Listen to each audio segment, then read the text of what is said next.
amazing. We love what you're doing in the community. We want to come buy a car from you. We want to get an oil change at your dealership. Your community is absolutely going to love you. And it doesn't matter what platform you're on. You could be on TikTok, LinkedIn, Facebook, Instagram, all social media platforms. You will literally be all over the place. And not only will you have ads running, but your own staff is going to be promoting your brand and promoting themselves within the dealership and within the business. So it's like running an ad times 100-fold because your entire staff is participating in the process. I've traveled all over North America. I've trained Toyota. I've trained Nissan. I've been to driving sales. I've been to Women in Auto. I get hired as a speaker for conferences at universities all over the country. And I can help change the trajectory of your dealership right now. Hey, if you missed us live, you can listen to us wherever you get your podcast. What are we talking about today? Well, when you look at AI these days, especially with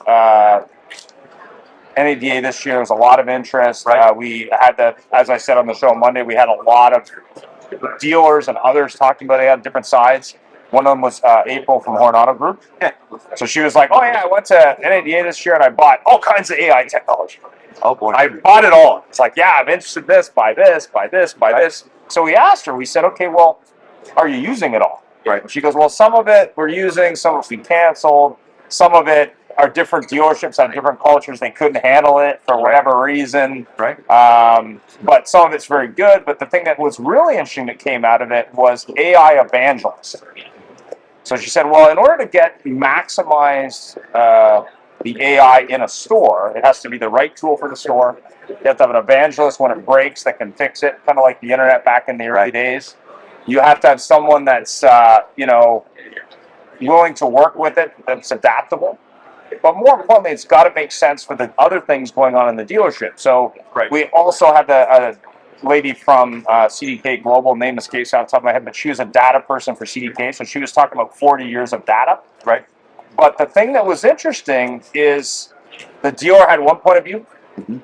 CDK had a different point of view. We had another trainer on had a different point of view. Okay. We even got the AI data person from CDK to smile a little bit when we were talking about AI, which is always a win. Amazing. Amazing. But I guess the big takeaway was certain things can be automated. They create a better customer experience, but it's got to be something that dealers who may not be as complicated as the rest of us can understand and use consistently. So that was kind of what came from it. But I guess my question, since it's been like 5 months since NUMA.Ai? Well, 3 maybe. Yeah. Okay, maybe my timing's off. Okay, 3 or 4 months. Three, maybe 4. Yeah. So obviously there was lots of AI when I interviewed you last time. Right.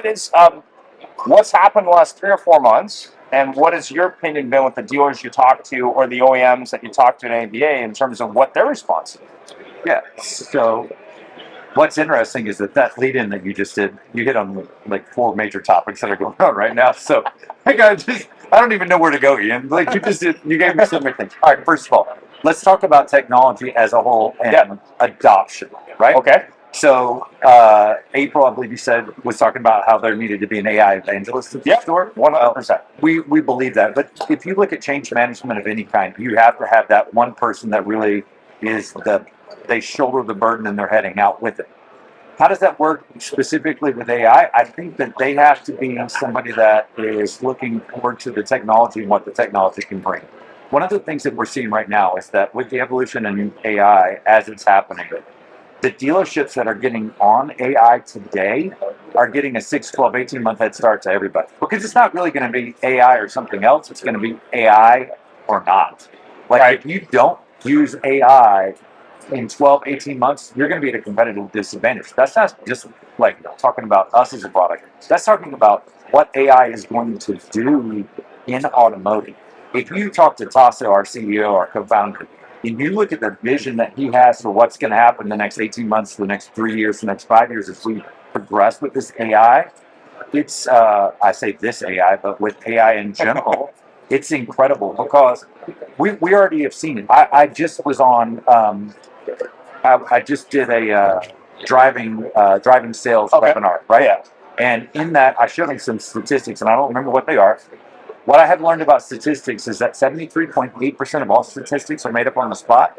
So I'm not going to give you any exact statistic, but it just showed that companies that adopted AI in 23 had already seen a 20% net increase in cost and had a 40% increase in productivity. I don't know what the exact stats are. I have to go back and look, but that you get that general idea. Yeah. They're saving money and they're being more productive. Right. What AI does not do is fix bad culture, does not fix bad processes, it does not fix bad implementations, right? But what AI can do is take your average employee, give them tools that they can use to do better in the role that they have. Right. Now, one of the challenges with any technology, AI inclusive, is that it has to be process agnostic. Meaning, if dealership A does business this way, but dealership B does business this way, you can't have a one size fits all. Right. Because look, the car business is the last great bastion of free enterprise in America. It really truly is. Yeah. Like, we are entrepreneurs in this industry. Yeah. We have, corporate stores, but even the big corporates like Lithia, they still let their individual stores operate the way that they want to. Right. So if you just took Lithia store A is going to do business different than Lithia store B, which is going to be different than Lithia store C. So the AI implementation has to be totally customized to each of those individuals, Exactly. so that they can then be successful moving forward. So the AI has to be process agnostic. You do need a change management leader, right? You need that cheerleader, that evangelist that's going to be there to help and be engaged and to get other people excited about it. And the AI has to make their jobs easy.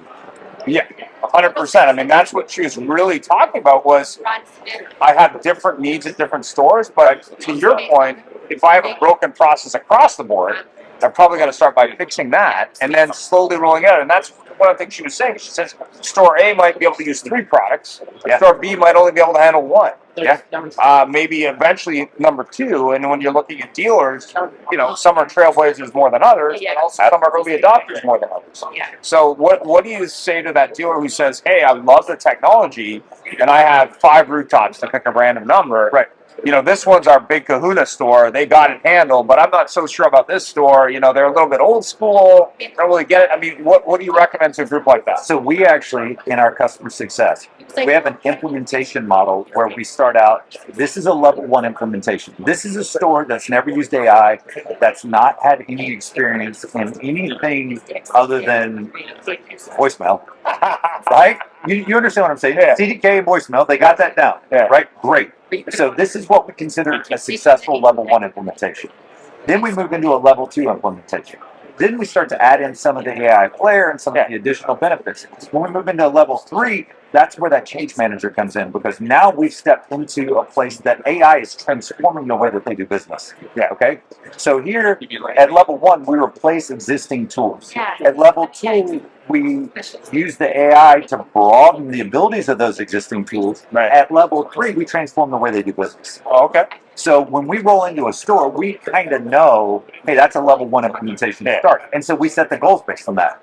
Here's what we're going to accomplish with the AI in this implementation. Okay. When we have a store that's slightly ahead and they really want to charge more, we go, Rick, we're going to get you a level 2. Let's see how that goes. Right. Then we can add in level 3. Because you're talking about the process part. If you implement any technology, like I said, AI inclusive, into a process, but don't have that process clearly defined, clearly measured, and clearly managed, you're going to fail. Right? The technology just becomes a voting. Oh, yeah. Right? I've had dinner with people from DMSs, and I've asked them, how much of your product do you think the average dealership actually uses? Right? They're paying for 100% of it, right? They probably use 30%. Oh, yeah. We had an interview yesterday with a gentleman who helps dealers, I don't know, fix their CRM DMS, or he's like, oh, by the way, it does all the other things. They're using this, but what about all the stuff on the stage left? And he's like, you'd be shocked how many dealers are, they enter some data. The data might be accurate. They sometimes use it, but consistency is important. It's a huge problem. And so when we look at that, what we say is, let's get in there and do this implementation. Let's be successful to level 1. Then we can move to a level 2. Right? And so that's that incremental, right? That's that CANI, right? Constant never-ending improvement, right? How do we keep moving? And so when we reach a level 3 implementation and we have huge success with that dealership and they're really transforming the processes, the improvement comes because our product's not static. Right. And so AI, we talked about this before, but it's growing exponentially. Yeah. Right? It's not doubling in power every 18 months like Moore's Law. It's probably quintupling in power every 6 months. Yeah. And so what the AI can do today, in 6 months from now, it's going to be totally different. Yeah, I mean, that was the other thing that came up on the show was this fear of, is it coming from my job? Is it Darth Vader? This kind of stuff? Yeah. So one of the, I've talked about this a lot, but I truly believe you have to put yourself down. Yeah. I don't want to go in every good dealership and sell it and say, hey, we can get rid of 40% of your staff, which is what a lot of AI products are designed to do. I don't want to do that. I want to go in and say, let's empower your people. Let's give them tools that they can use to do their job better, to take better care of your customers, to produce better profitability, to get better net profit, because we're expanding on what they can do individually. That's what AI is for, right? So what about customer experience? I know the OEMs, I've talked to them all the time. Yeah. There's been obviously a lot of movement on the OEM side, especially this year, starting in January at NADA, and also moving forward as we see, AI being baked in everything. We see customer experience being more important than ever. We see competition heating up. We see cost pressures on dealers with inventory and those kind of things. What are the OEMs saying to you guys? Saying, hey, okay, Ford store in Montana has got a problem with CSI. Yep. On the sales side, on the service side, on all sides. If we helped you help them put in NUMA, what would that mean to them? What's the number one complaint in every OEM survey? What's the number one customer complaint in every OEM survey? Time? Communication. Oh, okay. You can have a good repair in the service department and poor communication. Guess what happens? You have a very upset customer. Look, here's the reality. When a customer brings a car to the service department, what's their expectation? Getting it fixed quickly. You're going to fix it, right? The first time. So you fixed the car. You did not exceed expectations. You just barely met what they expected to happen, right? Yeah. So when you have bad communication, that is the number one dissatisfier in all OEMs. Every OEM survey, every meta study that we look at with OEMs, it's the exact same. Communication is the number one problem. Yeah. So how can we help improve communication? We just did a huge study on all of our GM dealers. We've worked with GM for a long time. We have a press release coming out this month. I'm going to go ahead and tell you what it says, but we are now turnkey IMR certified.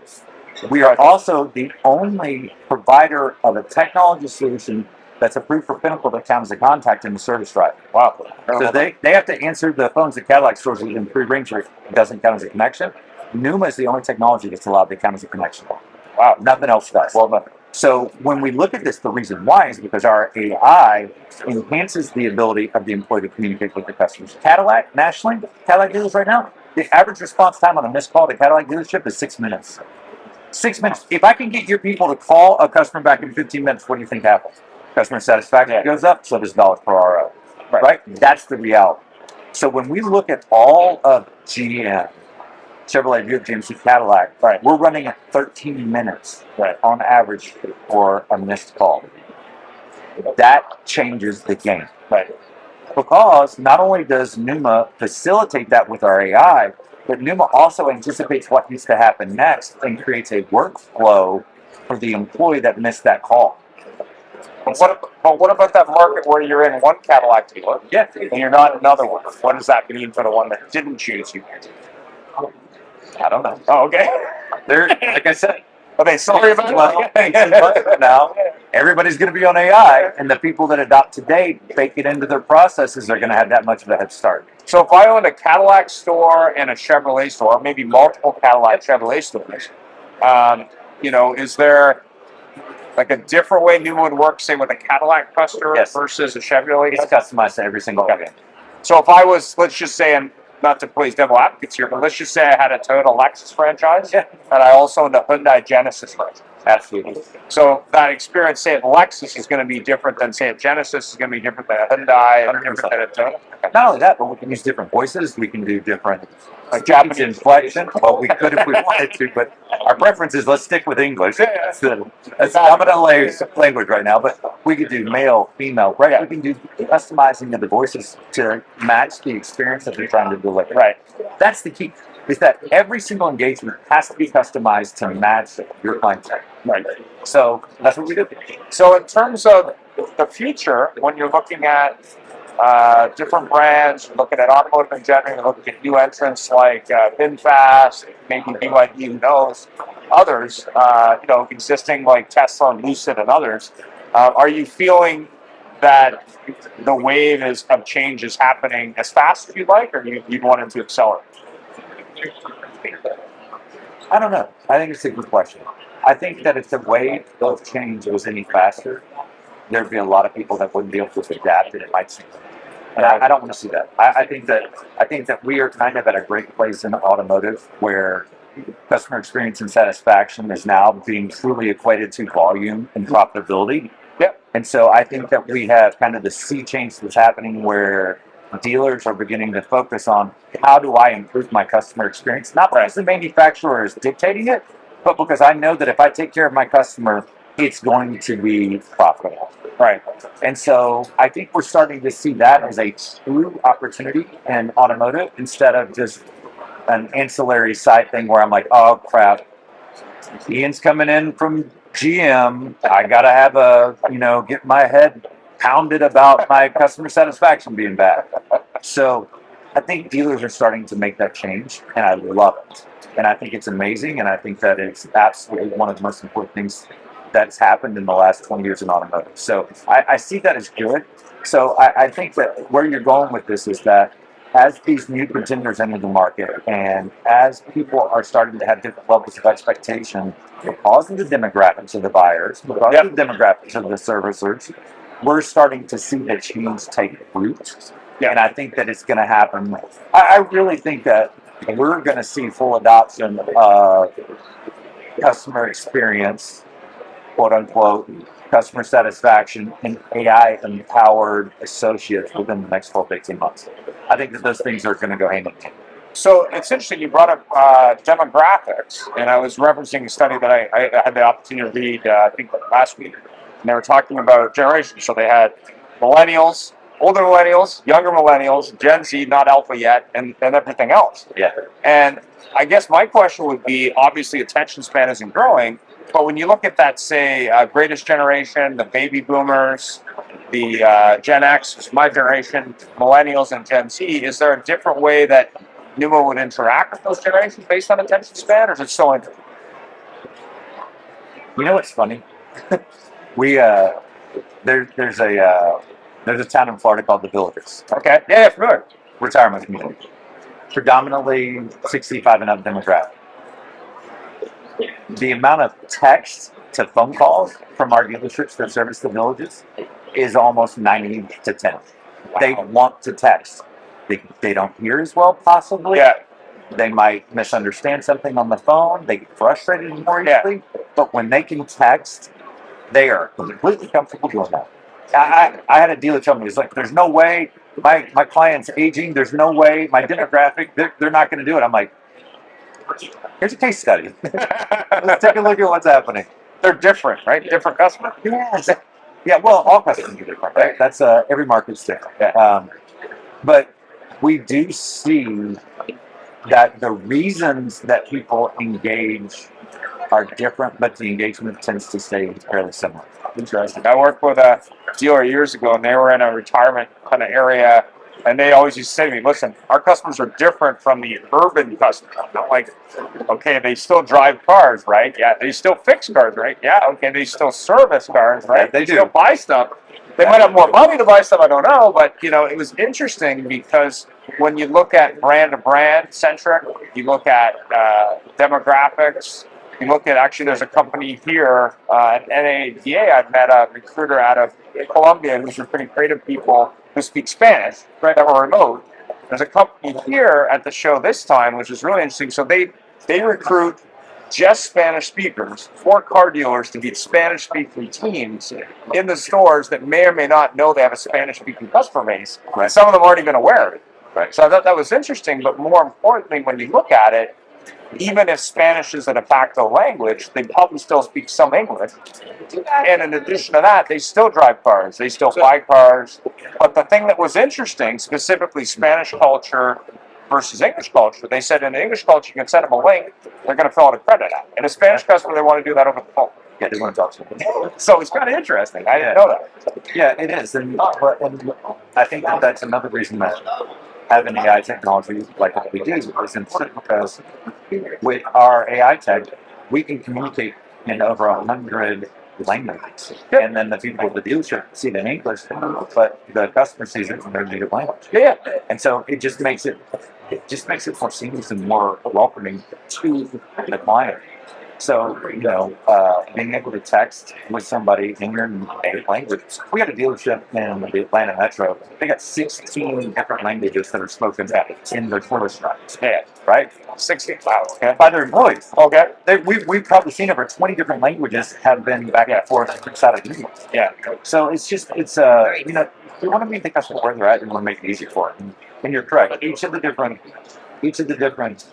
demographics have different cultural takes in the way that they approach things, and we just have to be there and be aware and work with them, right? Yeah, absolutely. So how do you deal with dealers that are saying, "Hey, my staff is afraid," my staff is worried that you're going to put like in one of those automated checkout systems or something to that effect? Not that those are already in their dealers. Level 1, level 2, level 3. Yeah. We're going to go into that dealer and say, "Here's what we're going to do. Yeah.